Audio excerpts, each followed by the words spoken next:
Téléspectateurs de la chaîne YouTube Jonas Lonkutumpa, la chaîne officielle, suivez désormais votre nouvelle émission Va et dis-leur. Va et dis-leur, c'est l'histoire d'une vie transformée par Jésus-Christ après avoir servi le diable pendant 25 ans. Va et dis-leur, c'est l'histoire du pasteur Jonas Lonkutumpa la Yedidia, aujourd'hui serviteur de Dieu, jadis sataniste. Hormis le témoignage du pasteur Jonas, plusieurs thématiques seront abordées dans différents numéros de cette émission. Pour ne rien rater, abonnez-vous sur votre chaîne Jonas Lonkutumpa, la chaîne officielle. Être chrétien, c'est une grâce. Être chrétien, c'est vraiment une très bonne chose. Aimables téléspectateurs, vous êtes nombreux, vous qui nous suivez de partout au monde. Nous vous disons que nous vous aimons de l'amour du Seigneur. Merci de l'intérêt que vous ne cessez d'accorder à cette émission Va et dis-leur, cette émission Va et dis-leur qui vous êtes en train de suivre sur votre chaîne YouTube Jonas Lonkutumpa, la chaîne officielle. Vous êtes nombreux, nous vous disons que l'Éternel Dieu vous bénisse et c'est pour nous un réel plaisir de vous tenir compagnie. Alors aujourd'hui, nous avons des très bonnes choses à vous proposer avec notre invité habituel, le pasteur Jonas Lonkutumpa la Yedidia.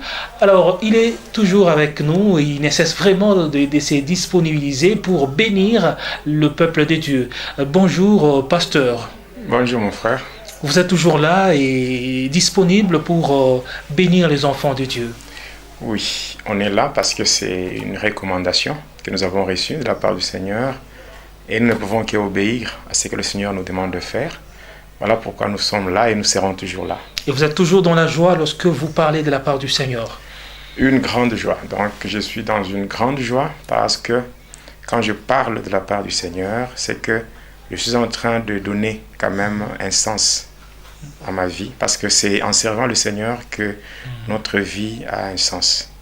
Donc le vrai sens de la vie, c'est lorsque on sert le Seigneur, on parle de sa part, car il l'est dit dans Colossiens 1, le verset 16, la Bible dit « Tout a été créé par lui et pour lui ». Voilà. Nous avons été créés par Jésus et pour Jésus. Donc nous avons été créés par... C'est Jésus qui nous a créés et il nous a créés pour qu'on le serve. Donc servir Dieu, c'est pour moi un grand privilège, et je dirais aussi un honneur, parce que même sans moi, Jésus est capable de faire sa volonté. Wow, ça c'est vraiment très important. Alors pasteur, il est vrai qu'on a été avec vous il y a de cela... c'est pratiquement, je peux dire, c'est le 8e numéro de cette émission Va et dis-leur. Il y a beaucoup de choses que vous avez parlé, il y a beaucoup d'enseignements que vous avez donnés au peuple de Dieu, hormis votre témoignage. Et je sais qu'il y a eu beaucoup des réactions par le monde. Il y a eu de ceux-là qui nous ont écrit et nous leur promettons que nous aurons une émission pour répondre aux préoccupations. Alors aujourd'hui, j'aimerais un peu, pasteur, s'il y a moyen, avant toute chose, qu'on puisse commencer par la prière et on va continuer. Merci. Tendre Père, au nom puissant et glorieux de Jésus, il est dit dans les Saintes Écritures, à la loi et au témoignage. Car si on ne parle pas ainsi, il n'y aura point d'aurore pour le peuple. Voilà pourquoi, Seigneur, nous sommes là pour parler de ta part. Nous voulons, Seigneur, que ce témoignage soit donné sous la mouvance du Saint-Esprit, afin que lui qui avait reçu le mandat de toucher, de convaincre, arrive à le faire pour ramener sur le droit chemin ceux qui se sont égarés, pour aussi ramener à la raison ceux-là, ô Dieu, qui sont encore couverts par le ténèbre, pour apporter aussi une lumière, Seigneur, à tes enfants, afin qu'ils marchent dans ta volonté. Sachant très bien que notre ennemi commun, le diable, n'aime jamais assez que ses œuvres soient dévoilées. Ainsi, d'une manière ou d'une autre, il cherchera à nous combattre pour perturber le déroulement de cette émission. Ainsi, au nom de Jésus, nous faisons recours à toi, Seigneur. Couvre-nous par ton sang. Que ton sang nous rende invisibles et inébranlables, afin que le flèche enflammé de l'ennemi contre nos vies soit sans effet au nom de Jésus. Nous te disons merci et nous disons que la gloire te revienne en toutes choses car tu es Dieu, au nom de Jésus-Christ. Amen. Amen. Alors, nous allons commencer. Et pasteur, j'aimerais, s'il y a possibilité, que vous puissiez revenir sur quelques points essentiels que vous avez développés la fois dernière, pour qu'on puisse un peu se mettre sur... donc, pour qu'on puisse un peu arriver à comprendre ce à quoi nous sommes en train de parler. Oui, bon, depuis un certain temps, nous sommes en train de parler sur la sorcellerie et ses effets. Donc, nous avons parlé sur l'organisation des sorciers, comment les sorciers sont organisés dans leur monde. Nous avons parlé de ça. En dehors de ça, nous avons parlé sur les yeux des sorciers. Nous avons aussi parlé sur... la fois passée, on a parlé sur le testament. Donc, le testament négatif que les sorciers imposaient aux enfants de Dieu. On a également parlé sur, en dehors du testament négatif, on a parlé comment Dieu peut aussi changer les choses en faisant entrer ses enfants dans un testament positif. Donc, en dehors de ça, nous avons parlé aussi sur l'existence de deux livres, le livre noir et le livre rouge, de deux livres qui permettent au diable de contrôler beaucoup de gens passant par leur famille. Donc, comment, lorsque les sorciers veulent entrer en contact avec Satan, comment ils passent par deux types de sacrifices, le sacrifice de condamnation et le sacrifice du tapis rouge. Par rapport au sacrifice de condamnation, là nous voyons le livre noir qui est fabriqué avec la peau des êtres humains. Donc, après avoir séché cette peau, donc on fabrique le premier livre dans lequel les différentes condamnations sont mentionnées de la part du diable et qui seront vécues par toute personne qui a le même sang que le sorcier qui est parti voir Satan. Alors, en plus de cela, il y a le deuxième livre qui est fait avec la deuxième partie de la peau. Donc, avec ça, qu'est-ce qui se fait? Avec dans le deuxième livre, il est question maintenant de mentionner les noms. Le nom de tous les membres de famille du sorcier qui est venu voir Satan. Et là, il est appelé à donner le nom de tous les membres de sa famille, commençant bien sûr par la famille restreinte jusqu'à la famille élargie. Et voilà, et chaque fois que le sorcier cherchera ou voudra entrer dans la présence de Lucifer, et là, il sera obligé de citer un nom. Et ce nom doit être rayé dans le livre, et la personne qui porte ce nom doit mourir. C'est comme ça que les gens meurent en désordre. Et en guise de conclusion, nous avons dit que nous n'avons pas à trembler devant les effets de la sorcellerie. Nous n'avons pas à trembler parce que dans nos familles, il y a des gens qui ont fait alliance ou allégeance avec Satan. Voilà, nous avons dit que, moi je l'ai dit, et je le répète encore, que tous ceux-là qui me suivent, ils doivent savoir qu'eux ne sont pas de sacrifice du diable. Amen. Donc toi qui me suis, tu n'es pas un sacrifice, ton mari n'est pas un sacrifice, ta femme n'est pas un sacrifice, tes enfants ne sont pas des sacrifices, tes parents ne sont pas des sacrifices, parce qu'il y a quelqu'un qui se sacrifie à notre place. Il a donné sa vie pour que nous soyons vraiment libérés. Et lui, c'est Jésus-Christ. À la croix, il a connu une mort substitutive. Donc, il est mort à notre place. Alors, c'est la raison pour laquelle nous n'avons pas à trembler, parce que quel que soit le projet et le complot fait par les agents de ténèbres passant par la sorcellerie, leurs complots, leurs efforts seront couronnés d'échecs au nom de Jésus. Et j'annonce encore que tu ne mourras pas parce que les sorciers l'ont ordonné. Tu ne mourras pas parce que les agents de ténèbres ont fait un complot. Comme David, je peux dire, tu vivras. Donc pour dire, David disait, je ne mourrai pas, je vivrai et je raconterai le merveille de l'Éternel. Donc tu es appelé à vivre le plan de Dieu.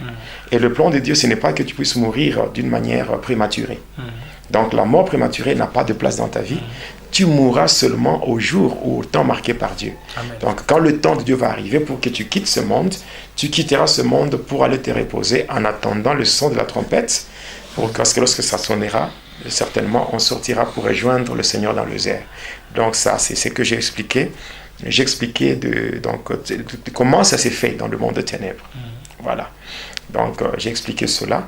Malgré que le diable continue à me faire la guerre, donc, continue à me faire la guerre, moi je n'abandonnerai jamais. Je sais que le diable, c'est un menteur. Et d'ailleurs, jusque-là, je n'ai pas encore réagi spirituellement par rapport à tout ce que les agents de ténèbres font. Donc, personnellement, j'ai pitié. Pitié de tous les acolytes de Satan qui s'est... Et vous voulez dire qu'au jour le jour, vous subissez vraiment les attaques, Mais les combats? il n'y a pas de jour, j'ai été menacé. J'ai eu des menaces, il y a même des gens qui m'ont traduit en justice, donc au niveau du parquet, pour que je puisse répondre de mes actes. Je me suis dit, mais quel acte? Oh non, il a connu un accident et il a abandonné les victimes. Voilà. Donc j'ai tout fait. J'ai payé tout. Donc d'ailleurs, quand nous allons, si nous voulons suivre le code de la route, c'est pas moi qui suis fautif. Mais je me suis arrêté pour venir en aide, pour venir au secours, d'abord aux accidentés. Parce que déjà, humainement parlant, je dirais sur le plan social, non-assistance à une personne en danger, c'est pas bien, c'est punissable.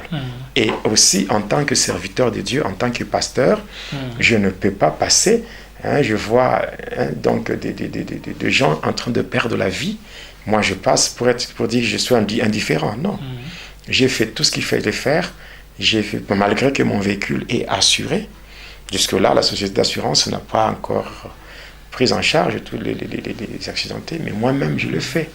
J'ai payé, j'ai donné tout le nécessaire, toute la prise en charge et tout. Mais voyant que tout s'est passé bien, et le diable, sachant très bien qu'il avait lamentablement échoué, cette fois-ci encore, une fois de plus, il a échoué lamentablement. Alors il a cherché à s'incarner dans certaines personnes pour chercher à m'inquiéter. Bon, ça c'est une peine perdue. Oui. Une peine perdue parce que moi je ne tremble pas. Et aujourd'hui, dans des natures, je suis une personne qui n'aime pas trop parler. Ce n'est pas ma nature de trop parler ou de répliquer à n'importe quoi. Mais cependant, aujourd'hui, je prends maintenant... je le dis tout haut, sans mâcher le mot, sans avoir froid aux yeux. Je le dis encore, maintenant je lance un défi. Oui, je lance un défi à tous les agents de ténèbres, tous les agents du diable. Je leur lance un défi. Parce que je sais très bien qu'ils ne sont pas à la hauteur de ma spiritualité. Et vous n'avez pas du tout peur? Peur de qui? Ou de quoi? D'abord, si le diable lui-même, je ne tremble pas devant lui. Parce que là, vous avez affaire, c'est dans le monde entier qu'on est suivi là. Bon, qu'ils se réunissent, d'ailleurs, c'est mieux. Venir en petit nombre, c'est pas intéressant. S'ils veulent vraiment m'affronter, qu'ils viennent en grand nombre. Et parce que cependant, quel que soit leur nombre, ils sont toujours inférieurs sur le plan numérique. Pourquoi? Parce que je sais que ceux qui sont avec moi sont en plus grand nombre que ceux qui sont avec eux. C'est très simple. Moi, je connais bien le diable, je connais bien son organisation. Il n'y a que ceux-là qui ne connaissent pas le diable qui peuvent trembler devant lui. Pas moi. Daniel 11, 32, il séduira par de flatteries le traître de l'alliance. Mais ceux du peuple qui connaîtront leur Dieu agiront avec fermeté. Moi, je connais l'alliance que j'ai avec Dieu. Et je ne trahirai jamais l'alliance que j'ai avec Dieu. Et mon Dieu est un Dieu fidèle. Un Dieu fidèle. Et sa fidélité dépasse les calculs des tombeurs de justes.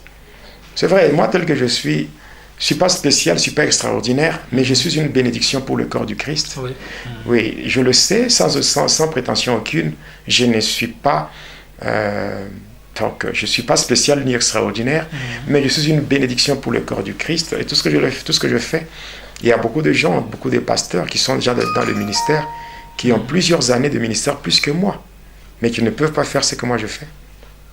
Oui, parce que moi je suis en train de faire un travail qui dérange le monde de ténèbres. Et mon ennemi, à moi d'abord, c'est la première créature qui a osé s'opposer à son créateur, c'est-à-dire Satan. Moi, quand je travaille comme ça, c'est Satan lui-même qui se sent mal à l'aise. Oui. Ah oui, se sent menacé. Et quoi? Il viendra avec quoi pour m'effrayer? La mort? Je n'ai pas peur de la mort. Je n'ai pas peur de la mort. On ne peut pas tuer quelqu'un qui est déjà mort. C'est clair. Le 20 décembre 2003, c'est le jour où j'avais quitté ce monde, parce que le diable avait dépêché ses acolytes, ses agents, pour mettre fin à ma vie. Et c'est comme ça que j'étais mort, et pendant qu'on m'avait pris pour m'amener dans le séjour des morts, dans le monde des humains, ici, dans ce monde ici, déjà, c'était le deuil. Les gens pleuraient, Et on s'est préparé pour aller m'enterrer. Mais que la gloire soit rendue à Jésus-Christ, lui qui, sans demander la permission au diable, il était descendu dans le séjour des morts et m'avait tiré de là. Et pour faire de moi son instrument. Donc un vase d'honneur au service de la grandeur de Dieu. Donc c'est comme ça. Je ne tremble pas, je ne tremblerai jamais. Ça fait plus de 9 fois que j'ai été empoisonné. Il y a combien de complots que les gens font contre moi? Les gens font des complots. Dernièrement, il y a plus de 500 satanistes qui sont en tenant des réunions pour mettre fin à ma vie en donnant des offrandes et des sacrifices à Satan. Pour le Seigneur m'a tout révélé. Moi, je n'ai pas pour rien que je m'appelle Jédidia. Je suis Jédidia, c'est-à-dire c'est mon nom dans le cœur de Abba. Ça veut dire un homme qui est tellement aimé par Dieu. Donc l'amour que Dieu a pour moi, c'est un amour qu'on ne peut pas... Donc un amour sans mesure. Et vous les ressentez au fond de vous. Mais oui, mais oui. Il y a des gens qui sont maintenant frappés, il y a des gens qui sont punis dans le monde de ténèbres pour avoir échoué. Pour avoir échoué dans tout ce qu'ils ont entrepris comme projet contre moi. Parce que tous leurs projets sont couronnés d'échecs. Et moi, j'ai béni le Seigneur pour ça. Et je continuerai toujours à servir mon Dieu. Voilà pourquoi je dis merci. Merci au Seigneur. Je lui suis infiniment reconnaissant. Et je dis merci à tous ceux-là qui me soutiennent, de près ou de tout comme de loin. Dans les gens qui me soutiennent à travers le monde. En France, aux États-Unis, Canada, je ne sais pas. Hein, d'ailleurs, je salue en passant mon jeune frère qui est le visionnaire du ministère Océan des Grâces. Donc, c'est le frère Éloge Ekissi, qui est au Canada. Donc, c'est un jeune frère à moi et puis c'est mon compagnon de ministère. Il y a tellement beaucoup de gens. Il y a ma mère. Il y a aussi ma mère qui me soutient. Oui, mais elle est aux États-Unis. Elle est à Texas. Elle est au Texas, maman Marie. Il y a dans moi tellement beaucoup de gens. Ma fille qui est en Irlande, Maria Paulina. Il y a le pasteur Amour en Côte d'Ivoire. Il y a la sœur Danielle qui est ma secrétaire à Paris. Maman Abigail aux États-Unis. Il y a maman Jocelyne aux États-Unis. Il y a tellement beaucoup de gens. Mon fils, le pasteur Isaac Inoussa au Niger. Il y a tellement beaucoup de gens. Donc je ne saurais même pas citer leurs noms tellement qu'ils sont nombreux. Ils sont tellement nombreux et nous les bénissons et nous leur disons de continuer à soutenir l'homme de Dieu qui est une bénédiction pour l'Église, corps du Christ. En tout cas, pasteur, je ne sais pas comment on peut intituler le numéro d'aujourd'hui. Quel sous-thème on peut donner?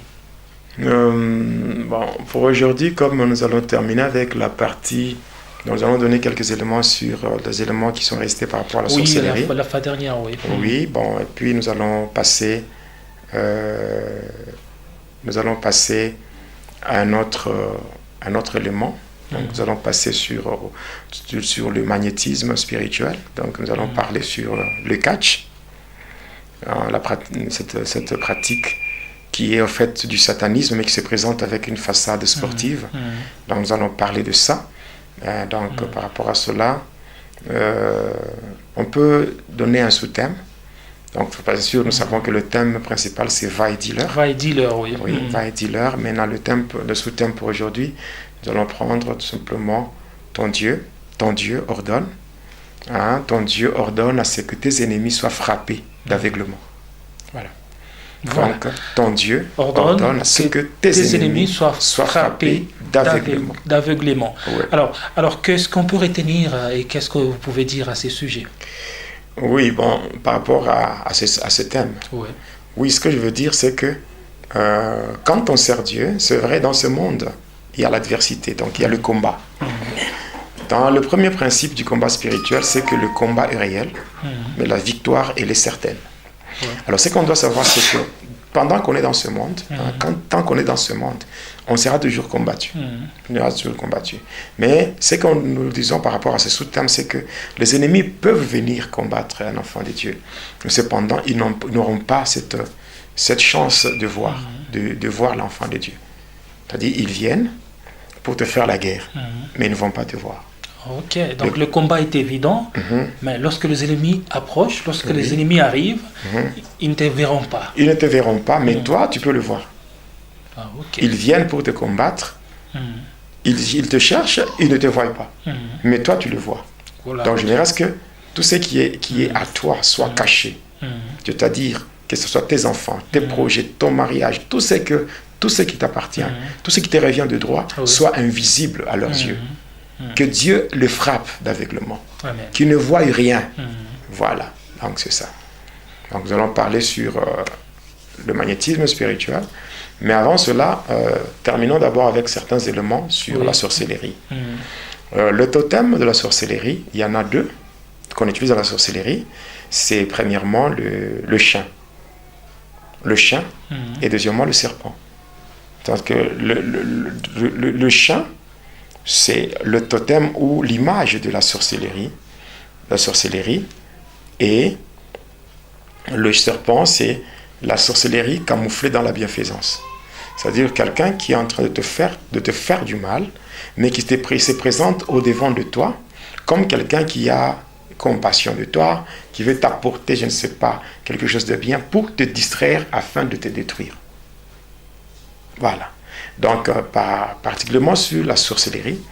Donc, parce que quand je parle du chien, c'est premièrement, les gens doivent comprendre. Il y a un langage qu'on peut comprendre au travers des songes. On peut comprendre au travers de rêves. Il y a des gens qui font des rêves sans les comprendre. Quelqu'un qui se voit pourchassé par des chiens. Pourchassé par des chiens, dans ce rêve, il voit la présence de chiens. Le chien a plusieurs significations dans le rêve. Ici, je parle dans le cadre du témoignage. C'est que les enfants de Dieu doivent être informés sur ces choses. Premièrement, le chien représente la sorcellerie la plus élevée. Oui, l'esprit de la sorcellerie la plus élevée. Donc, quand une personne voit le chien dans ce rêve, cette personne doit savoir que déjà, dans le monde de ténèbres, il y a un complot qui se fait déjà. Un complot, un combat qui se prépare contre la personne passant par la sorcellerie. Ça, c'est la première des choses. Donc, la première des choses, le chien, c'est la sorcellerie. Deuxième signification du chien, c'est que c'est ce qu'on appelle l'esprit rétrograde. L'esprit rétrograde. L'esprit rétrograde, c'est que quand tu vois le chien, c'est que déjà au niveau de la sorcellerie, on se prépare pour te faire tomber, pour que tu sois rétrograde. En lisant Apocalypse 2, le verset 4 à 5, qu'est-ce que la Bible dit? C'est que j'ai contre toi, c'est que tu as abandonné ton premier amour. Regarde par où tu es tombé et reprends tes anciennes œuvres avant que le mal ne puisse arriver. Pour dire quoi? Il y a des gens qui ont déjà fait naufrage par rapport à la foi. C'est-à-dire qu'on peut voir le zèle que tu as, la manière dont tu sers Dieu, peut-être, donc ce que tu es en train de faire, parce que celui qui sert le Seigneur de tout son cœur, il ne fait que déranger le monde de ténèbres. Et par rapport à cela, le diable ne peut pas acclamer. Le diable ne peut pas laisser la tâche facile à cette personne. Le diable, dans sa colère, cette colère-là, il va tout faire pour faire tomber la personne. Que la personne puisse régresser dans la foi. Donc quand tu vois le chien, il faut comprendre que soit c'est la sorcellerie, on prépare des choses pour te faire du mal en passant par la sorcellerie. Deuxièmement, c'est qu'on cherche à faire que tu sois un chrétien superficiel, un chrétien de nom, un chrétien charnel. Donc on commence à faire que tu sois rétrograde, que tu commences à tolérer les choses que toi-même tu condamnais. Voilà. Et en fait, il peut y arriver que l'on puisse rêver ou qu'on puisse voir dans son rêve un chien, en fait, parce que peut-être ça arrive de soi comme ça ou Non. Voir le chien comme ça, le chien qui vous attaque, c'est premièrement la sorcellerie. Deuxièmement, c'est l'esprit rétrograde. C'est aussi cet esprit qui maintient, donc au niveau de la sorcellerie, on te maintient dans le mal. Donc, quelqu'un qui peut être même à l'église en train de condamner le péché, mais lui-même il est dedans, pour aboutir à quoi? Pour aboutir à un scandale. C'est comme ça que même les hommes de Dieu, pour faire tomber un homme de Dieu, on utilise le chien. On peut le faire traîner là-bas. Il ne sait pas abandonner le mal. Par exemple, un homme de Dieu qui sort avec une femme d'autrui. Un homme de Dieu qui sort avec une sœur de l'église. Une servante qui sort, je ne sais pas, avec un frère. Tout ça. Maintenant, pour t'amener au scandale, on peut te maintenir dans ce péché. Tu ne sais pas comment abandonner, tu ne sais pas comment briser une relation, Donc, des relations cachées, malhonnêtes, mais tu ne sais pas comment sortir de là. L'objectif, c'était de maintenir là-bas jusqu'à ce que tu sois exposé, que tu te retrouves devant un fait accompli. Et c'est un scandale. Un scandale et voilà. Ça ternit ton image. L'image parce que la réputation vaut plus que le parfum. Oui. Voilà, maintenant, quand tu as une mauvaise réputation, ça détruit ton ministère. Il y a beaucoup de gens, quand vous voyez par exemple comment l'évangéliste Jimmy Swaggart a été piégé dans le monde des ténèbres. Mais même si aujourd'hui il sert Dieu, c'est vrai, mais ce n'est pas avec la même dimension. Son ministère n'a pas cette ampleur-là comme dans le passé. Donc tout ça, on voit comment le diable peut distraire quelqu'un. Et ça peut affecter aussi le faible. Si un homme de Dieu, un serviteur de Dieu arrive à tomber, ça peut être l'occasion des chutes de plusieurs personnes. Oui, parce que quand un homme de Dieu tombe, derrière lui, il y a beaucoup qui tombent avec lui. Et il devient lui-même une occasion de chute, une pierre d'achoppement. Voilà. Donc c'est quand on lit même Proverbe 26, le verset 11, la Bible dit quoi? Tout comme le chien retourne à ce qu'il a vomi, ainsi l'insensé retourne à sa folie. Donc les choses que tu avais déjà abandonnées, mais tu retournes encore à ça. Ça, c'est une œuvre de ténèbres. Après, troisième signification, c'est l'esprit d'impudicité. Oui, c'est à partir du chant. Le chant, c'est l'esprit d'impudicité, c'est-à-dire le désordre sexuel, toutes les perversions sexuelles. Il y a la fellation, il y a la sodomie, il y a l'adultère, il y a l'impudicité, il y a la masturbation, il y a l'homosexualité. Là, nous voyons les lesbiennes ainsi que les PD. Voilà. Donc, la masturbation, il y a la partouze, le sadomasochisme, toutes ces choses-là. Mais en fait, parlant ça, c'est une parenthèse par rapport aux pratiques sexuelles que vous venez de citer. Et je veux citer la masturbation ou la fellation. Il y a certaines personnes qui trouvent que ce sont de pratiques, même la médecine arrive des fois à dire que c'est tout à fait normal et une personne, peut-être tout homme arrive toujours à se masturber, l'organisme peut se refouler de soi.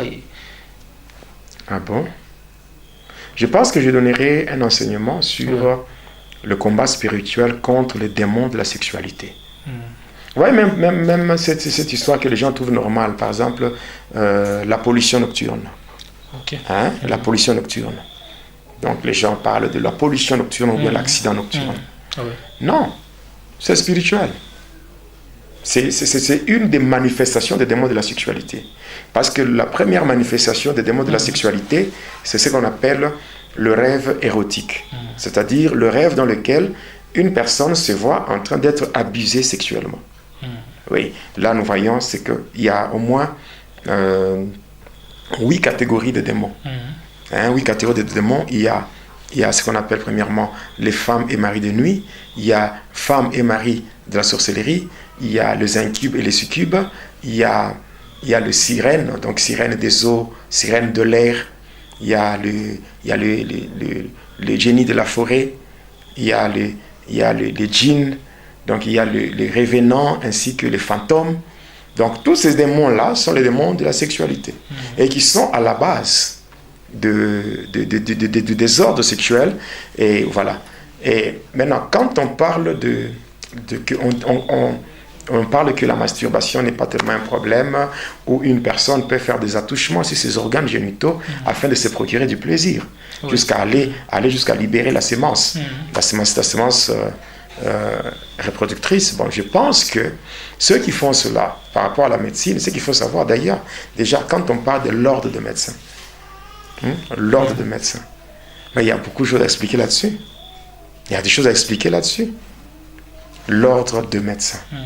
Quand on parle déjà de l'ordre, quand quelqu'un entre dans l'ordre, quelqu'un qui n'est pas... D'ailleurs, moi-même, je suis passé par là, le corps médical. Voilà, j'ai fait la médecine à l'université. Vous êtes médecin. Oui, mais la majorité de ceux-là, qui font la médecine, s'ils ne connaissent pas le Seigneur, sont des satanistes. Je vous dis, je ne mâche pas les mots, je n'ai pas froid aux yeux pour le dire. Alors, s'ils ne connaissent pas le Seigneur, s'ils ne connaissent pas le Seigneur, ce sont des satanistes, non? Oui, ce sont des satanistes. Il y a beaucoup de choses. Quand il faut soumettre une personne à un sommeil magnétique qu'on appelle l'hypnose. Quand vous traitez ça avec l'anesthésie et tout, vous allez comprendre qu'il y a beaucoup de choses qui sont cachées là-bas.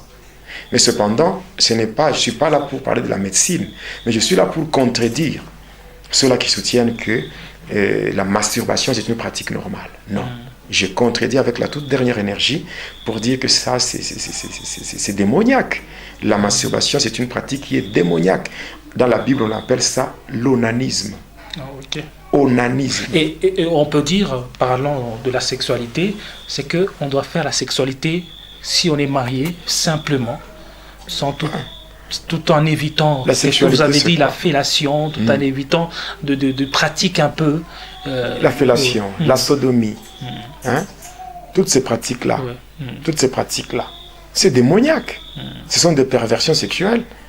Parce qu'il y a de ceux-là qui disent qu'il faut un plaisir à fond, un plaisir à maximiser le plaisir. Quand on commence à faire des choses qui ne reflètent pas la gloire de Dieu, on est dans le péché. Le péché, c'est se rebeller contre Dieu. Donc, si on connaît ce qui est conforme à la volonté de Dieu, qu'est-ce que la Bible dit à ce sujet? Quand nous prenons le psaume chapitre 1er, le verset 1er jusqu'au 3e, qu'est-ce que la Bible nous dit? La Bible dit, heureux l'homme qui ne marche pas selon le conseil des méchants, qui ne s'arrête pas sur la voie des pécheurs et qui ne s'assied pas en compagnie des moqueurs, mais qui trouve son plaisir dans la loi de Dieu et qui la médite jour et nuit. Il est comme un arbre planté près d'un courant d'eau et qui donne des fruits en sa saison, dont le feuillage ne frétille point, et tout ce qu'il entreprend lui réussit. Pour dire encore, heureux l'homme qui ne marche pas selon les conseils des méchants. Les méchants, ce sont ceux-là qui arrivent facilement à violer la loi de Dieu. Donc, des gens qui arrivent à transgresser la loi de Dieu, ce sont des méchants. Voilà pourquoi même la Bible dit que la méchanceté ne saurait sauver le méchant. C'est-à-dire quelqu'un qui arrive à transgresser la loi de Dieu et qui prétend dire que Dieu peut le soutenir. Non. Donc, les gens qui soutiennent que la masturbation, la fellation et tout comme la sodomie, ces pratiques-là ne sont pas mauvaises, ce sont des méchants. Et ils veulent entraîner dans leur perdition, ils veulent entraîner aussi des innocents. Des innocents. La vie ne dépend pas de la médecine. La vie ne dépend pas de ce que les hommes disent. Mais la vie dépend de Dieu. Et Dieu, c'est sa parole. Si nous connaissons la parole de Dieu, nous devons vivre conformément à cette parole pour ne pas être dans une inimitié avec Dieu. C'est vraiment très dangereux. Oui. Et en fait, donc, il faut faire attention lorsqu'on voit le chien dans son rêve, si on peut revenir à ça. Le chien, c'est, troisièmement, c'est l'esprit d'impudicité. Ici, par l'impudicité, nous voyons le désordre sexuel. Ça peut être l'adultère, la fornication, donc la débauche. La débauche, donc un désordre sexuel. Et y compris il faut savoir, des pratiques des pratiques malsaines, on peut dire ça. Mais ce qui est vrai, la sexualité, par rapport à la sexualité, nous parlons de l'acte de procréation. L'acte de procréation, c'est un don sacré qui nous a été accordé par notre Père Céleste et qui ne peut se concrétiser que dans le mariage. Pas avant le mariage et pas en dehors du mariage. Dans le mariage. Dans le mariage. Voilà. Et on peut dire ici que la sexualité joue un rôle important et sur le plan spirituel. Sur le plan spirituel, c'est un canal pour l'entrée des démons géants. Oui, les démons géants passent ou entrent dans la vie d'une personne par la voie sexuelle. Oui. Les démons têtus, les démons qui ne partent pas facilement, ils entrent par la voie sexuelle. Ils entrent par la voie sexuelle. Là, c'est clair. Il y a aussi des pratiques telles que l'inceste. L'inceste où nous voyons des personnes qui ont des liens de parenté, qui sont d'une même parenté, mais qui arrivent à se connaître sexuellement. Voilà. Ça permet aux démons géants de faire leur entrée. Or que les démons ne travaillent que pour Satan. Et quand les démons viennent, ils ont un mandat de la part de Satan pour accomplir la volonté de Satan. Or, la volonté de Satan, c'est simple. Elle est dans Jean 10:10. Le voleur ne vient que pour égorger, dérober et détruire. Voilà, donc on ne peut pas se donner ce luxe-là d'accorder aux démons l'opportunité de faire leur entrée dans la vie. Non. Donc il ne faut pas vraiment suivre tout ce qui... Il y a certaines bêtises. Il y a certaines bêtises. Tout cela qui... Il y a même certains hommes de Dieu.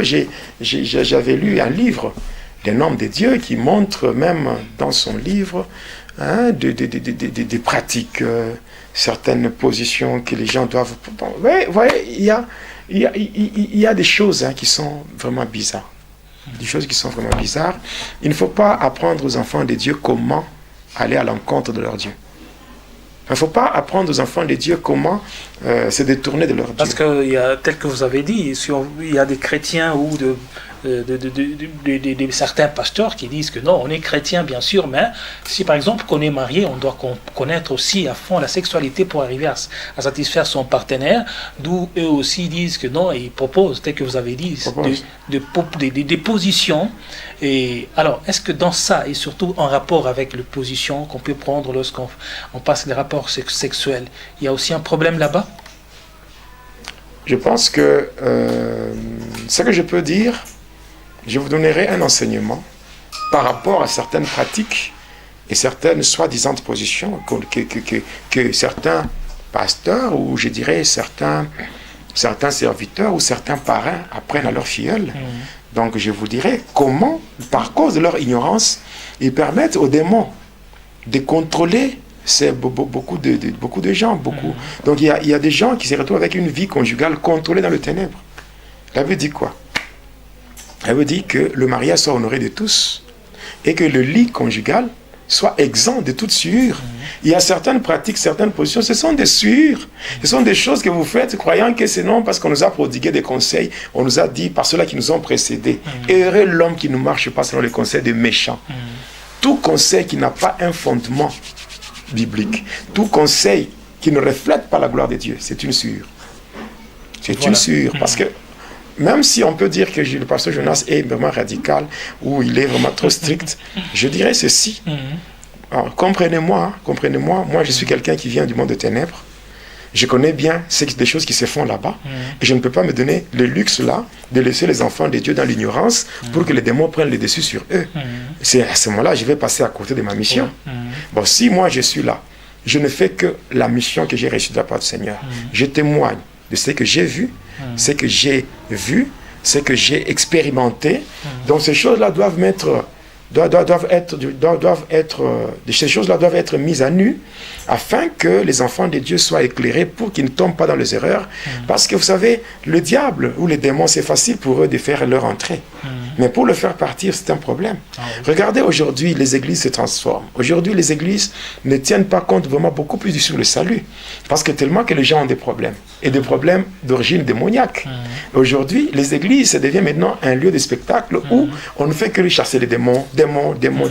Alors pourquoi ne pas prendre des précautions pour empêcher aux démons d'entrer? Ou qu'est-ce que vous préférez? Laissez donc faire de n'importe quoi, mener une vie avec légèreté, laisser les démons faire leur entrée et pour commencer à faire des scénarios de délivrance, des spectacles dans les églises. On vaut mieux prévenir. Voilà, c'est simple. C'est simple. Et tout ce que je suis en train de dire là, je le fais de tout cœur, je le fais avec amour parce que je suis un pasteur. Je suis un pasteur, j'ai déjà traité plusieurs cas, de délivrance, j'ai déjà reçu beaucoup de personnes dans mon bureau, dans le cadre de la cure d'âme. Mais quand vous écoutez ce que les gens vivent, les gens parlent, c'est horrible. Et tout ça, quand vous essayez un peu d'aller plus loin, les gens vous disent que non, on nous disait que c'était normal. Vous voyez? On vous disait que c'était normal. Et les gens pratiquaient ces choses. Et le diable, dans son coin, il est tranquille, en train de se réjouir. Il est dans la joie parce qu'il s'est dit, mais ces gens peuvent aller à l'église, ils prient, ils chantent, ils font tout. Mais vu qu'ils sont en train de pratiquer mes enseignements, il y a certains enseignements diaboliques qui sont donnés par les soi-disant hommes de Dieu et qui induisent en erreur beaucoup d'enfants de Dieu. Mais apparemment, ces enseignements-là, on dirait, c'est connu comme des vérités. Quelle vérité? Comme de vérités générales. En fait, c'est resté ancré dans voilà pourquoi la Bible dit mon peuple périt parce qu'il manque la connaissance. Osée 4:6 et Jean 8:32 déclare vous connaîtrez la vérité et la vérité vous affranchira. Croyez-moi mon frère, j'aimerais vous dire la vérité. Je suis empoisonné, ça fait plus de 9 fois. Il n'y a que 2 fois que les satanistes à part entière ont eu à m'empoisonner. Mais les 7 fois qui restent, ce sont des pasteurs déguisés, donc des satanistes déguisés en serviteurs de Dieu qui sont dans les églises. hein, qui me font la guerre parce qu'ils voient que je suis en train de les démasquer. Et moi, je ne cesserai jamais parce que je sais très bien que la mort, c'est un passage par lequel tout être humain doit passer pour rejoindre le Seigneur. Parce que même le Seigneur Jésus-Christ, pour regagner sa demeure, il a fallu passer par la mort. Donc la mort, c'est un passage, on ne peut pas trembler. Parce que, en fait, de la même manière que nous avons été introduits dans ce monde, c'est de cette même manière que nous serons appelés à quitter ce monde. Et quitter ce monde ne peut pas nous faire trembler si nous sommes dans la volonté parfaite de Dieu.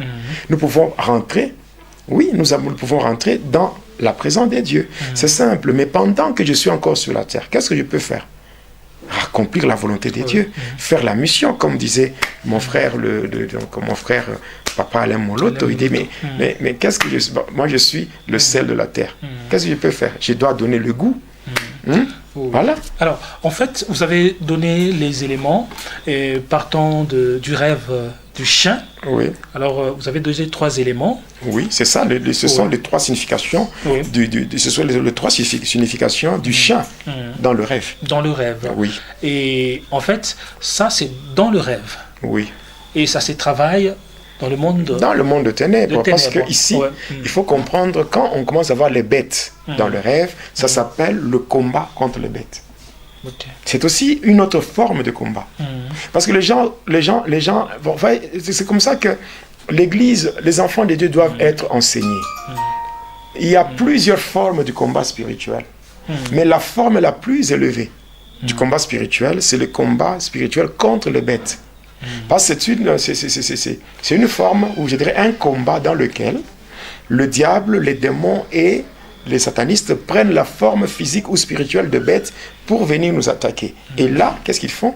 Ils prennent cette forme-là, premièrement, pour se cacher. Pour qu'on ne les découvre pas.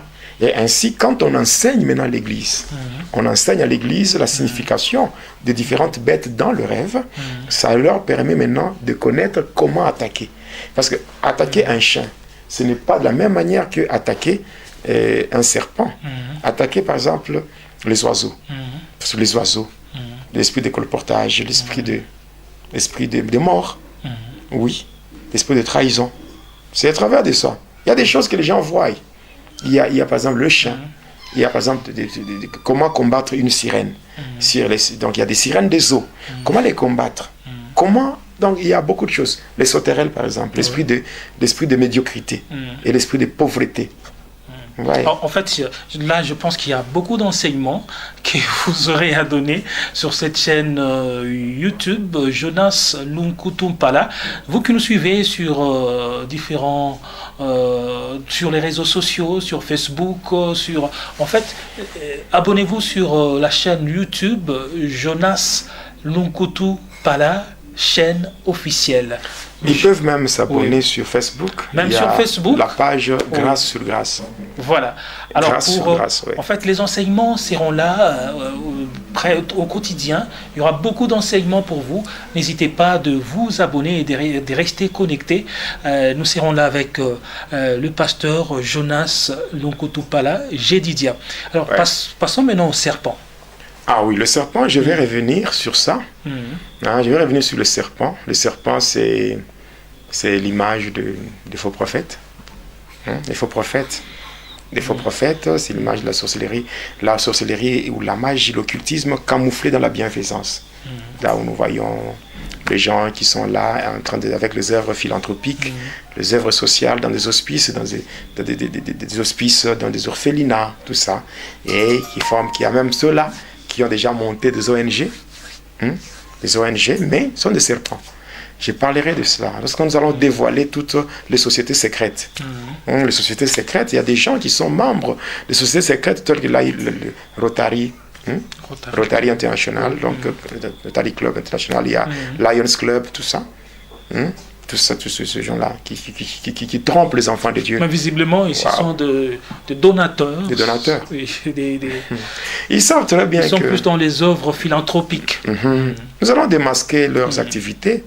Beaucoup. Il y a de ceux-là qui sont financés par des satanistes avec les ONG. Des ONG qui se créent ça et là. Il y a beaucoup de gens, surtout en Afrique. Beaucoup d'ONG qui sont financés par des satanistes. Oui. Donc, il y a des choses que nous allons dévoiler Et bon, je pense que je vous ai dit au début de l'émission que je venais de lancer un défi à tous les agents du diable, tous ceux qui me suivent à travers le monde. Moi, je leur lance un défi. Un défi, et je le dis encore. Donc, lancer un défi aux ténèbres, ce n'est pas un manque d'humilité, non. Non. Oui. L'humilité, c'est ça ma vie. Mais il ne faut pas oublier qu'il y a Jésus-Christ avec deux faces. Jésus lui-même, d'un côté, on l'appelle l'agneau des dieux, qui ôte le péché du monde. De l'autre côté, on l'appelle le lion de la tribu des Judas. Voilà. Donc, oui, je dis bien, je suis là, je n'ai pas peur de qui que ce soit. Il peut venir réunir, je ne sais pas, même à 1000, 10 000, 100 000. Ça ne me dit rien, ça ne me fait ni chaud ni froid, parce qu'il n'y a personne qui pourra m'arrêter par rapport à l'œuvre de Dieu. Je continuerai à faire ce que le Seigneur m'a ordonné de faire. Mais là, je vois que, pasteur, vous êtes en train de faire plus mal parce que le diable vous a utilisé et maintenant vous êtes un élément qui fait plus mal au diable. Donc je veux dire que je ne l'ai pas invité dans ma vie. Je n'ai jamais frappé à sa porte pour que je sois son agent.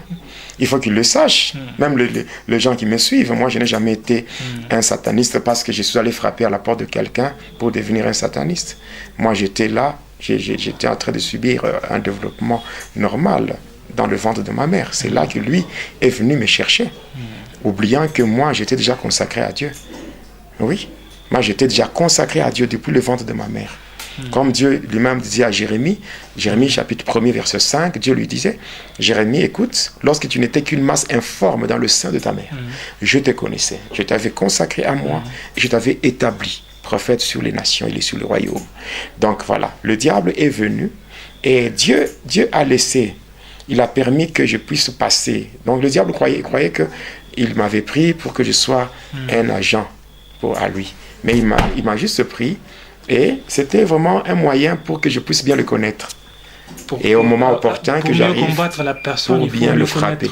Pour mieux comprendre pour bien le frapper. Combattre la personne, il faut connaître cette personne. Oui, pour bien, voilà. Moi, en fait, je suis clair dans mon langage.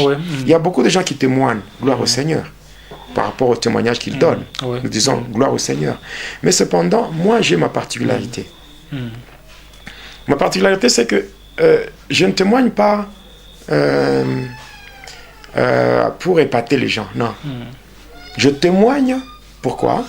Je témoigne pour, je dirais ceci, pour être un peu plus clair.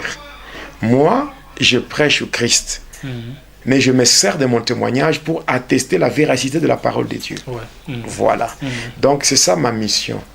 Donc, je le fais de tout cœur. Comme le psaume 66, verset 16, venez.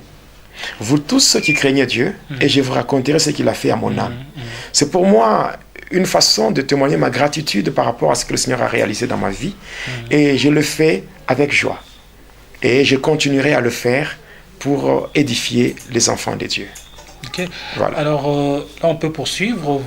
Vous avez parlé de deux éléments. Vous avez parlé du serpent et du chien. J'ai parlé du serpent, j'ai parlé du chien. Oui. Oui, donc j'ai parlé de leur signification. Mais je retournerai encore sur le chien et sur le chien et sur le serpent et donner aux enfants de Dieu quelles sont les stratégies à utiliser pour mettre fin à de telles bêtises. Donc pour en finir avec le chien, pour en finir avec le serpent, comment procéder, comment est-ce qu'on élimine le serpent sur le plan spirituel. Voilà. Donc je pense que je donnerai aussi d'autres précisions. Mais je continuerai à dire que toujours en rapport avec les pratiques de ténèbres, quand j'évoluais dans la sorcellerie. Il était arrivé à un temps, pendant que nous étions à Likasi, dans la commune de Kikula, et précisément au quartier Kolomoni, un jour, comme j'étudiais au collège. Alors un jour, j'ai quitté le collège et je rentrais à la maison. En rentrant, j'étais passé au niveau du stade. le stade de Kikula. Mais donc j'ai dépassé l'hôpital d'Ako, l'hôpital de référence d'Ako. Après, quand j'avançais sur le boulevard de l'Indépendance, avant d'arriver à l'église catholique Sacré-Cœur, j'étais arrivé au niveau du stade de Kikula. Et puis, en regardant sur le tableau d'affiche, il y avait un programme de combat de catch. Donc c'était que il y avait un gala de catch qui était organisé, et à cet effet, il y avait plusieurs catcheurs de différentes villes qui étaient invités. Alors j'avais vu leur nom sur le tableau d'affiche. Et voilà, j'étais parti. J'étais curieux. Déjà, à ce moment-là, j'étais dans la sorcellerie. J'étais curieux. De retour, je parlais avec mes amis à l'époque-là. Je leur disais, mais finalement, si nous aussi, on faisait le catch. Hein, si on faisait aussi le catch. Bien sûr, d'une manière clandestine, c'est-à-dire, je leur proposais qu'on devait se donner le nom de vrai catcheur. Et après, on devait commencer à faire ça pour se distraire. Mais vu que j'étais déjà un agent de ténèbres, alors mes amis étaient contents par rapport à l'idée que j'avais donnée. Et c'est comme ça que un jour, nous étions partis dans un atelier de menuiserie. C'était dans l'enceinte de l'Institut technique Viombo, à Likasi, sur l'avenue Kassongo-Michel. Nous étions entrés là-bas et nous avions pris des sacs. Nous avons rempli les copeaux, donc les déchets de bois. Alors nous avions pris cela et nous étions partis. Arrivés là-bas au quartier, au croisement de deux avenues, l'avenue Kassongo-Michel et l'avenue Polo. C'est là que nous avions mis des piquets, des poteaux et des cordes, et nous avions mis les copeaux, nous avions mis des sacs là-bas comme des bâches, et c'était devenu comme une sorte de tatami. Vous connaissez le tatami? Donc une sorte de ring. Alors c'est comme ça que là on s'était donné le nom de vrais catcheurs et tout. Et après ça, quand on s'était donné le nom de vrais catcheurs, et on commençait à faire le combat. Non, d'abord faire le combat, de faire le combat, parce qu'à cette époque-là, moi je me rappelle, j'étais en 5e des humanités, je pense, oui, j'étais en 5e des humanités. À ce moment-là, je faisais l'haltérophilie.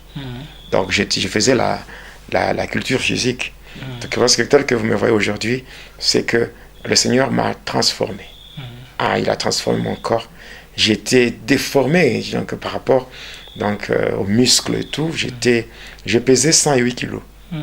Oui, c'était mon poids là à l'époque. J'ai pesé 108 kilos et j'étais déformé par rapport à la formation physique. J'étais déformé le muscle pectoraux, des biceps, triceps et toutes ces choses-là. J'étais comme un monstre.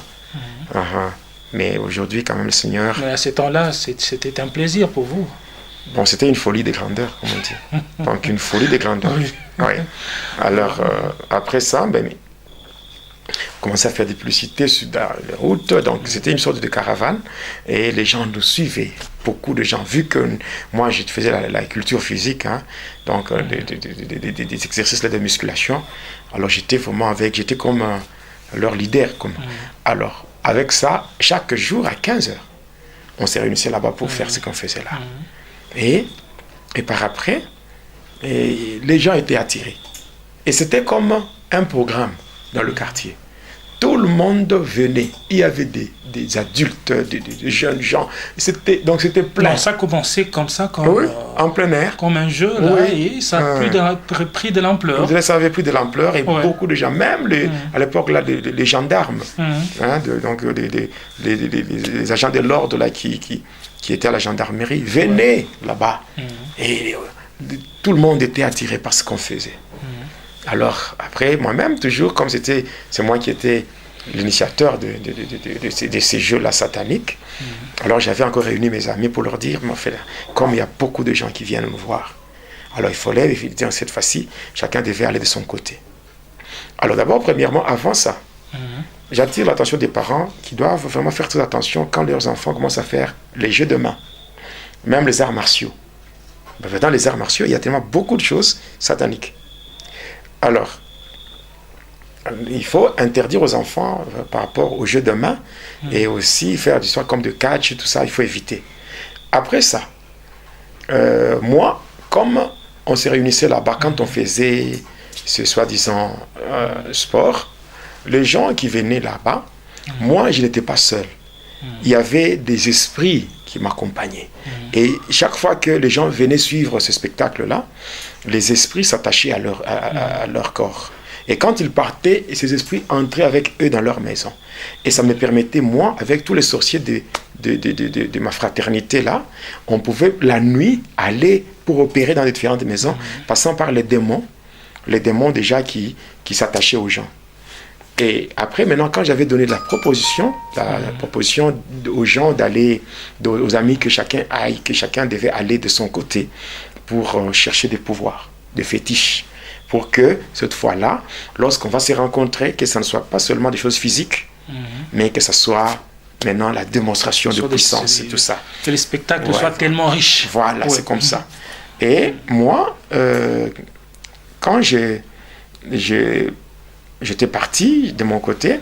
Alors ici, on peut revenir un peu sur ce que vous avez dit. Vous avez parlé des jeux de main qu'il faut interdire aux enfants. Oui, les jeux de main. C'est quoi ces jeux de main-là? Le jeu de main, c'est-à-dire que quand vous voyez les enfants qui sont en train de pratiquer les arts martiaux, peut-être certaines choses que les enfants voient dans des films, ou ce qu'ils voient à la télé, mais ils commencent à se pratiquer ça sur eux-mêmes. Donc ils commencent à faire ça, donc pendant qu'ils font des jeux, ils commencent à pratiquer ce qu'ils ont vu à la télé, ou bien dans des films, donc en termes comme les arts martiaux. Ça, c'est faut interdire ça. Et même surtout en Afrique, lorsqu'on voit des enfants qui se réunissent là pour faire des jeux, des jeux qui sont pas vraiment bien, il faut interdire parce qu'on peut voir ce sont des jeux. Il commence à diable, les acteurs de karaté, les Bruce Lee. Lui, le diable voit déjà son intérêt. Et quand il voit son intérêt, il va amplifier la chose pour tirer gloire. C'est comme ça que, vous voyez, on était au niveau physique. Après le niveau physique, nous sommes passés à une autre étape. C'est comme ça qu'un jour, quand j'ai rentré du collège, en passant par le stade, j'avais vu qu'il y avait encore un autre combat. C'est comme ça que je m'étais renseigné par rapport au logement des catcheurs. Il y avait des catcheurs qui étaient logés dans les différents hôtels. Alors moi, j'étais parti vers un hôtel. C'était l'hôtel Amani. Cet hôtel existe même maintenant. Il se trouve à Likassi, dans la commune de Tikola, sur l'avenue Foyer Social. Donc quand vous quittez, vous êtes... donc c'est entre l'avenue Kassongo-Michel et l'avenue Basanga. Voilà. Maintenant, quand on quitte l'avenue Kassongo-Michel, on part vers l'avenue Basanga, après 3 maisons. Donc là, il y a un hôtel en étage, l'hôtel Amani. C'est là où moi j'étais parti. Et quand j'étais arrivé, j'avais rencontré un catcheur. Et ce catcheur-là était originaire de Kolwezi. Et quand j'étais arrivé là-bas, je lui avais soumis mon problème. Après, j'avais parlé avec lui, donc après lui avoir soumis le problème que j'avais, c'est comme ça que ce catcheur-là s'était mis d'abord à rire et par après il me demande de lui payer la bière. Et j'avais l'argent sur moi, l'argent qui était destiné à payer le frais de l'école. C'est comme ça que je lui avais payé la bière. Après la bière, alors il me dit ça va, tu peux rentrer chez toi. Et quand tu vas rentrer chez toi, tu vas faire quoi? Tu vas prêter les éléments que je vais citer. Et le lendemain, tu reviendras ici. C'est comme ça que j'étais parti. J'étais parti et le lendemain, j'étais là. J'étais là le lendemain avec mon colis qui contenait ou qui renfermait les éléments qui avaient été demandés. J'arrive. Alors, quels sont ces éléments qui étaient demandés? Il m'avait demandé de payer 2 bougies. 2 bougies blanches. De payer 2 désodorisants qu'on appelle communément les chulai. Voilà. Je devais payer aussi le sel indigène.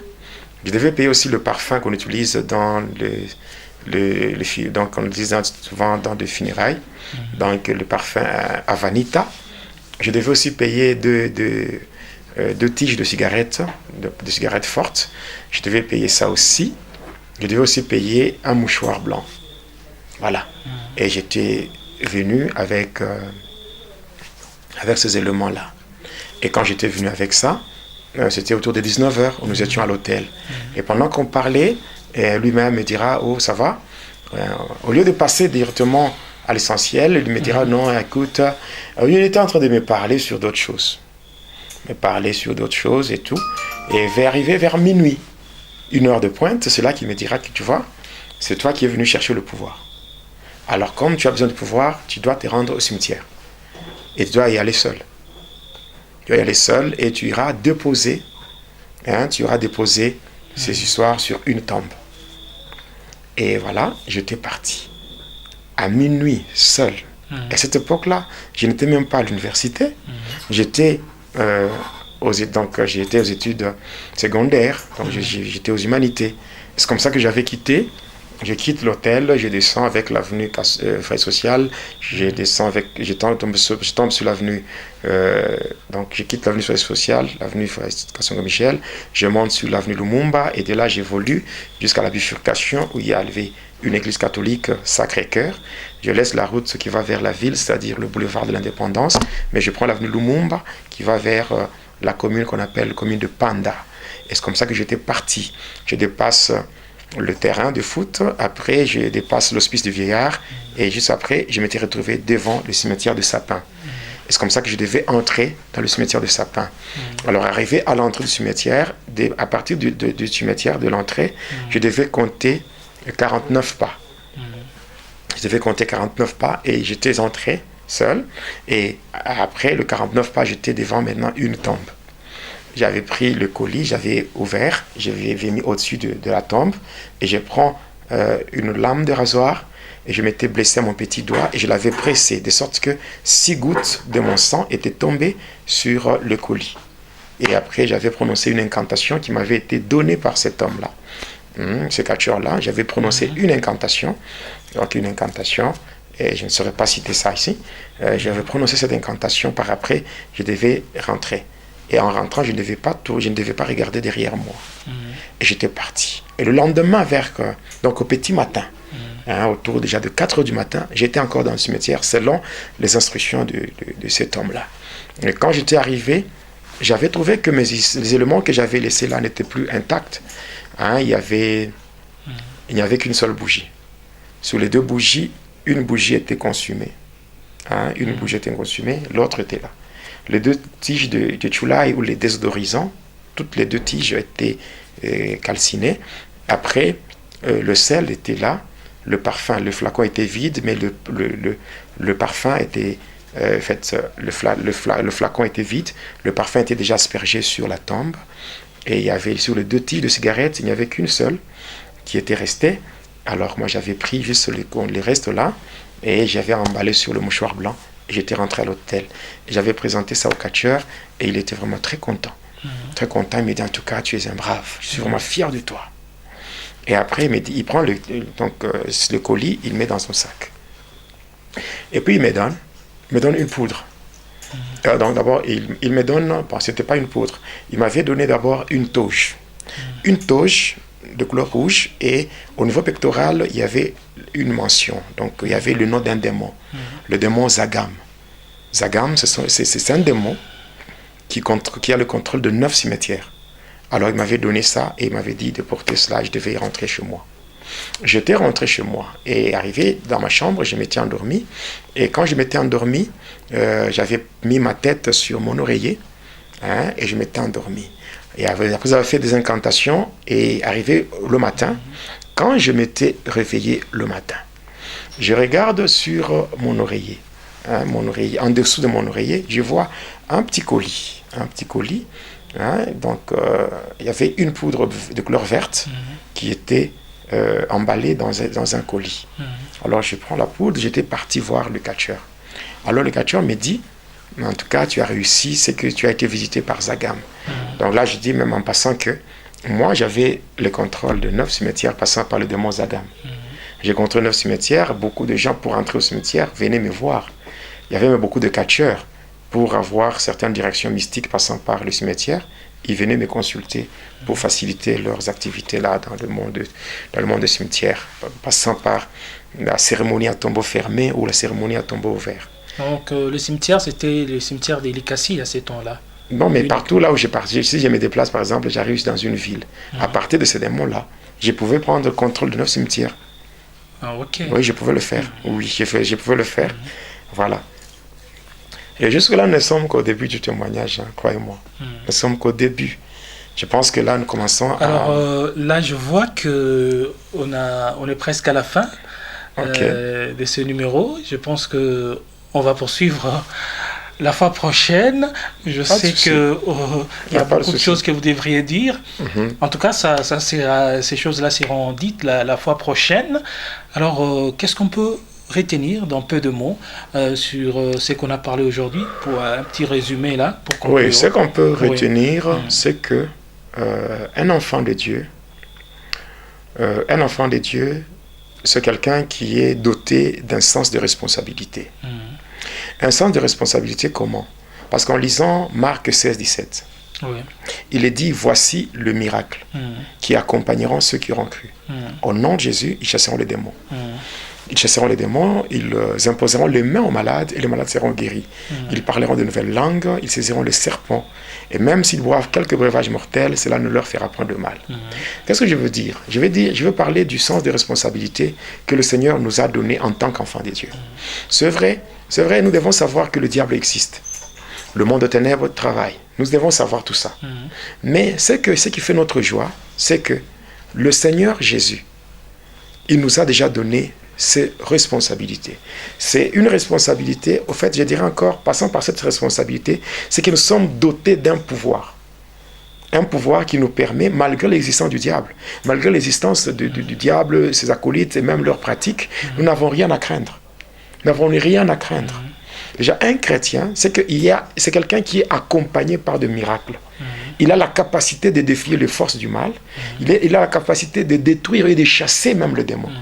De chasser les démons. Donc, on n'a pas à trembler. Que ce soit dans les rêves, que ce soit par quoi.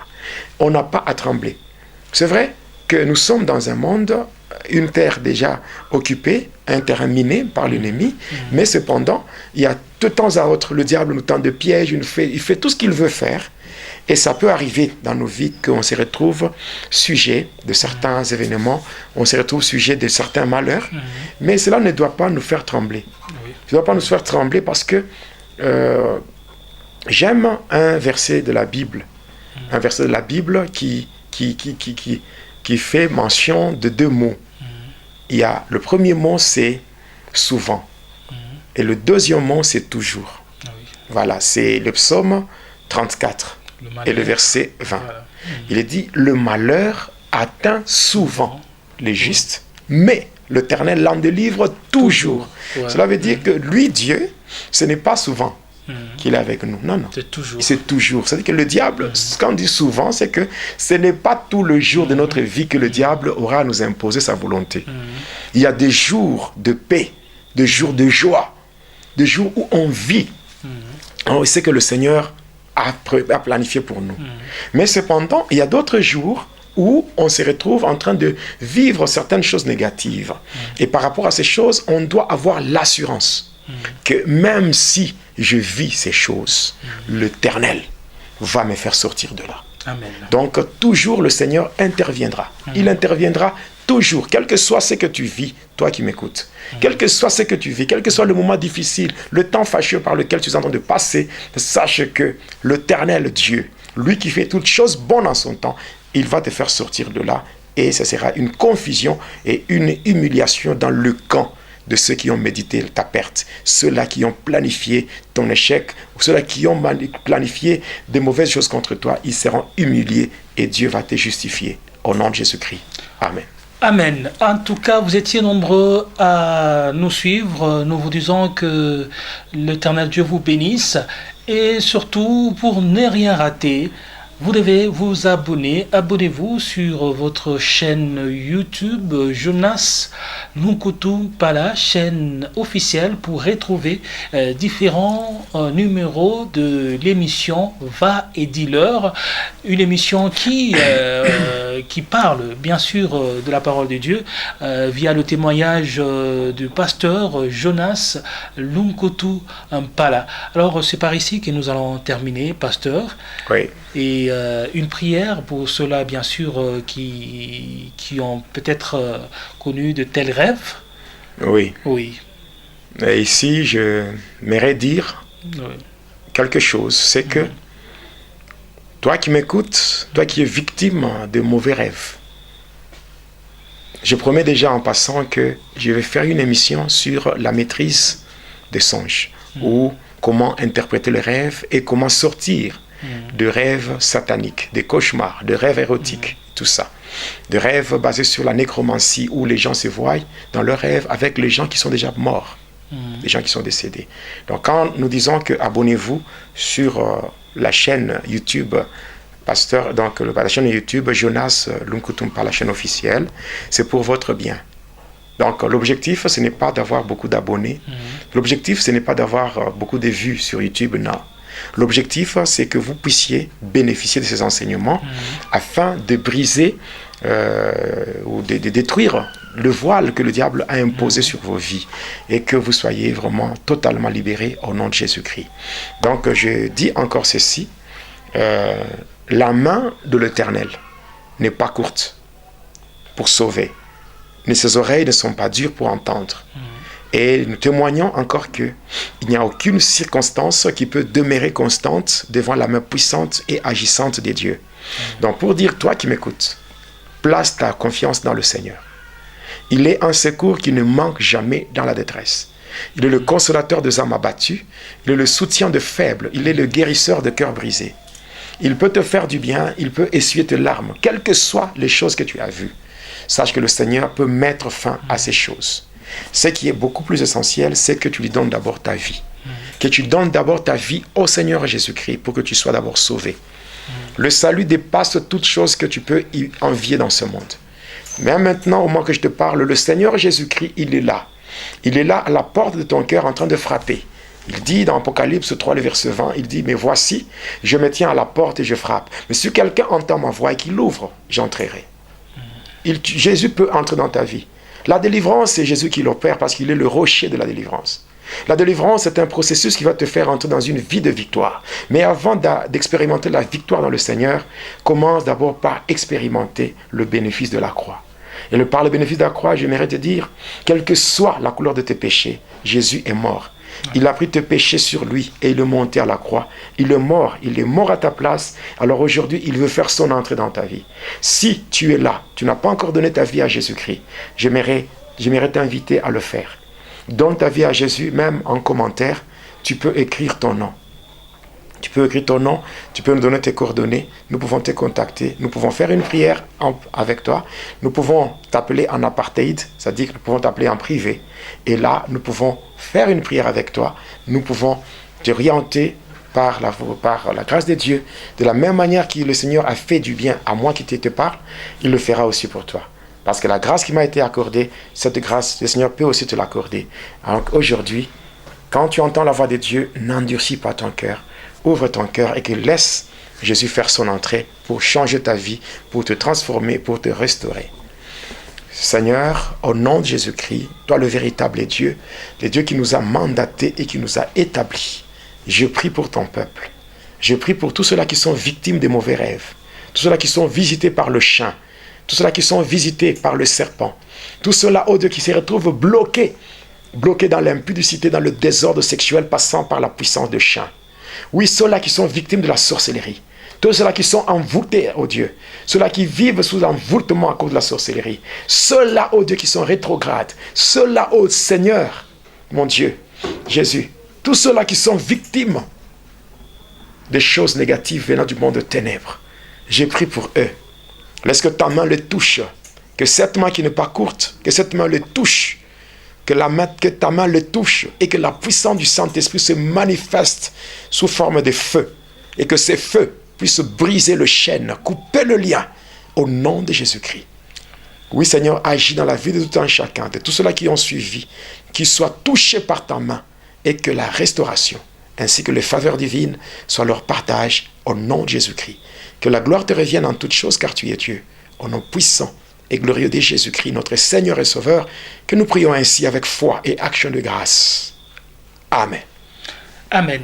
Alors, en fait, pour ceux-là qui nous suivent sur YouTube, le numéro est affiché, mais ceux-là qui nous suivent sur Facebook, ils ont besoin de numéros WhatsApp? Oui, je peux leur donner tous mes numéros. Oui. Le premier numéro, c'est un numéro Vodacom. C'est le plus 243 81 163 0067 plus 243 81 163 0067.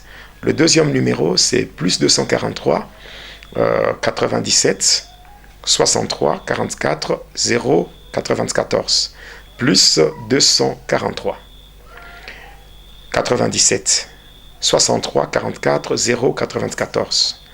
Et le dernier, c'est plus 243, c'est un numéro orange, plus 243 85 89 08 142 plus 243 85 89 08 142. Tous ces trois numéros sont aussi sur WhatsApp. Donc on peut me contacter passant par l'appel direct ou bien passant par WhatsApp à ce numéro que je viens de donner. Que le Seigneur en tout cas, que Dieu vous bénisse. Tout bien qui finit bien. Merci à Boni Verdict Béa pour la réalisation. Merci à vous qui nous avez suivis. Que l'Éternel Dieu vous bénisse. Au revoir. Téléspectateurs de la chaîne YouTube Jonas Lonkutumpa, la chaîne officielle, suivez désormais votre nouvelle émission Va et dis-leur.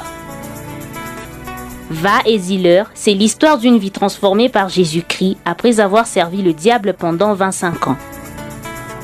Va et dis-leur, c'est l'histoire du pasteur Jonas Lonkutumpa la Yedidia, aujourd'hui serviteur de Dieu, jadis sataniste. Hormis le témoignage du pasteur Jonas, plusieurs thématiques seront abordées dans différents numéros de cette émission. Pour ne rien rater, abonnez-vous sur votre chaîne Jonas Lonkutumpa, la chaîne officielle.